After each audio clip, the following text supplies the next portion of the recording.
Be sure to log on to DNA Mods for all your custom gaming controller needs.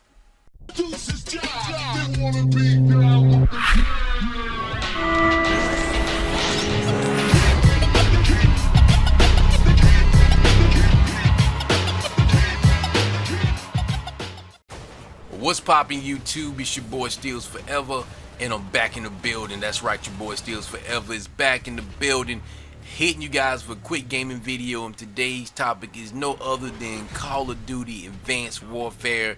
They just showed the presentation, the trailer, and they also showed some multiplayer game play from IGN's, basically where I watched it. Just here to give you guys my impression of what I seen. Now, based off what I seen, I'm not gonna lie, it looked impressive. I know a lot of guys on the the YouTube, Facebook gaming community is going ham right now, saying it looks just like the same thing. Call of Duty is going through an identity crisis, but to me, it looked good, and I kind of knew it was gonna be different. Just by watching the E3 trailer, and the first thing after I watched the E3 trailer, the first thing I said was, it looks like Titanfall. I said it looks like Titanfall, and I came right behind and said that's not actually a bad thing. When I say it looked like Titanfall, I actually meant it in a good way, because there was a lot of things I liked it about Titanfall, just in the way it handled. Like there was some aspects of Titanfall I didn't like, because I wish there was a mode in Titanfall with just like soldier against soldier. But after seeing the Call of Duty Advanced Warfare trailer, it was just soldier against soldiers, and there was no mix. And I loved the gameplay. I loved it. Like the handling of the soldier, to me, what I could tell in the trailer was spot on. And I'm making the comparison, like I said, based off what I played, by playing Titanfall. I didn't see any wall jumping, and there was no mix, like I was saying, no Titans, but just the fluency of how you could get around, you can jump higher, you can thrust. And the reason why I like that, and also the maps was a lot more open, and they had a lot more verticalness to the maps. And the reason why I like that in the game, because it kills off camping. There's no way to camp in games that have a vertical aspect to the game. Like, you cannot hide behind crates, you cannot hide behind corners when all I have to do is just kind of like jump or climb and go behind you. The flanking makes camping almost, it just nulls it out. I liked it.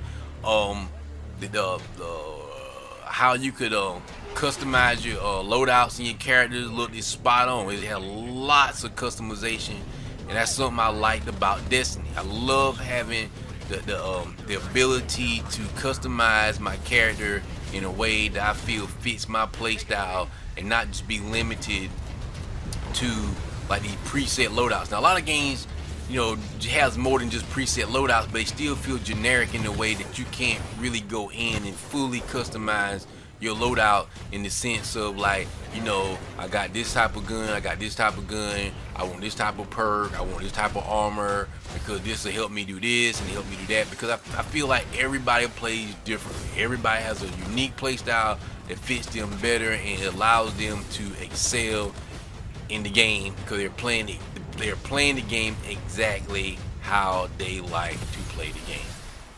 That's pretty much it, man. Like I said, I saw the video, I liked it.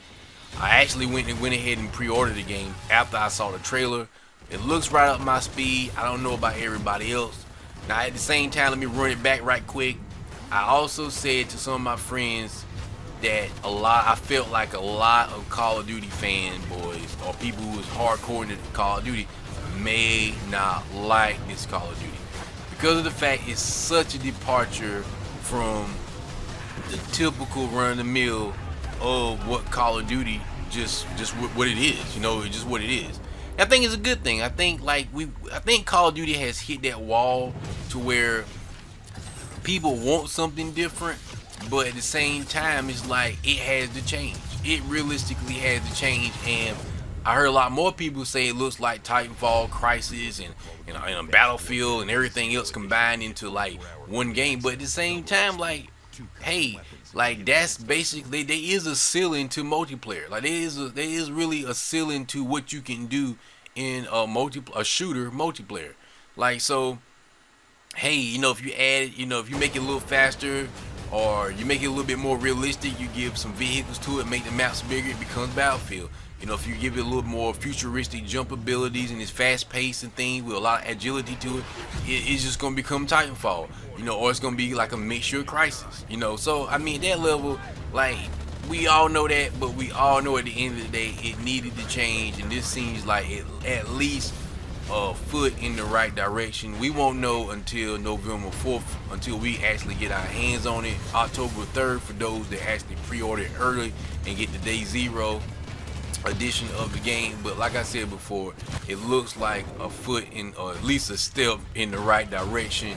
And that's coming from a guy that really, like I said before, really doesn't, I really have not ever been just a truly huge fan of Call of Duty. Always been more of a Battlefield player, but at the same time, I always like my very fast-paced court shooters, and that's kind of like seeing what this is mixed into Call of Duty. So hey, bigger maps and things, looks good, sounds good to me. That's just my opinion. Like always, leave in the comment section below. Let me know what you guys thought about the Call of Duty Advanced Warfare trailer and the presentation. Like I said, if look on YouTube, they're showing like just hands-on multiplayers of people playing the multiplayer. I actually sat down and watched a couple streams of it on IGN, so they definitely got some stuff going on right now. Like always, hit the like button. This is your boy Steals Forever. Later.